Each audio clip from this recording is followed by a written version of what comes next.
நீங்கள் நினைக்கிற விஷயம் உடனே நடக்கணும், இல்லை நம்ம பிளான் பண்ணுறது அடுத்த கட்டத்தை நோக்கி போகணும் அப்படின்னு நீங்கள் நினச்சிங்க அப்படின்னா, எல்லாருமே அப்படி தான் நினைப்போம்.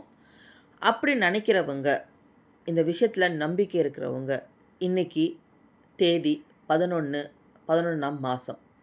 இந்த 11 அப்படின்றது ஏஞ்சல் நம்பர் என்ன சொல்லுதுன்னா, நம்ம நினைக்கிற விஷயமோ, நம்மளோட வாழ்க்கையோ அடுத்த கட்டத்தை நோக்கி சிறப்பா போகப்போகுதுன்றது தான் இந்த நம்பரோட விஷயம்.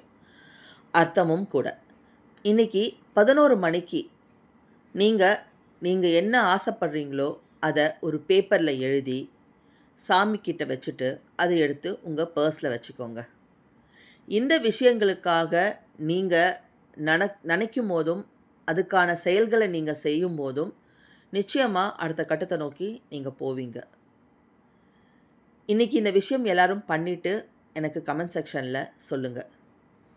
யார் யாரு என்ன எழுதியிருக்கீங்க அப்படின்றத ஆழ் மனசுல பதியவும் வச்சுக்கோங்க. மத்தவங்களுக்கு ஷேர் பண்ண மறந்துறாதீங்க.